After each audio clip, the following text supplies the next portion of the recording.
বন্ধুসকল, আজি মই লগ পালোঁ লখিমপুৰৰ পৰা আহিছিলে তেওঁলোক উজনি অসম ফুৰিলে, তাৰপিছত দিহিং পাটকাই ফুৰিলে, ডিগবৈ গ'ল, তাৰপিছত মাৰ্ঘেৰিটা গ'ল, লিডু গ'ল, তাৰপিছত বন্ধুকেইজনে এতিয়া আকৌ যাত্ৰা আৰম্ভ কৰিব, ডিব্ৰুগড়ৰ পৰা আকৌ যাত্ৰা আৰম্ভ কৰিব।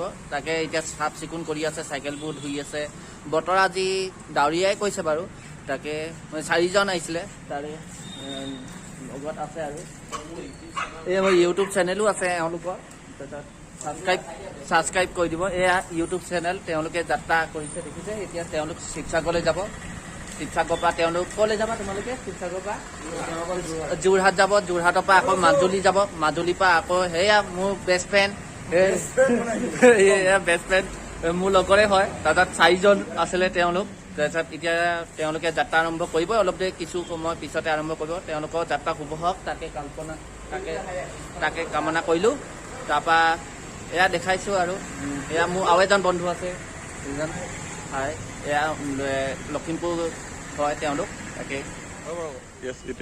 এওঁলোকৰ লগত অলপ সহযোগ কৰিছোঁ, কিয়নো তেওঁলোকে চাইকেল লৈ যি পদক্ষেপ আগবঢ়াইছে, তেলৰ দাম বৃদ্ধি লৈ যি আগবঢ়াইছে, মূল্য বৃদ্ধিৰ ওপৰত তেওঁলোকে যি আগবঢ়াইছে, সেয়ে তেওঁলোকক অলপ হক দিছোঁ, প্ৰেৰণা দিছোঁ, যাতে তেওঁলোক আকৌ আগুৱাই যায়।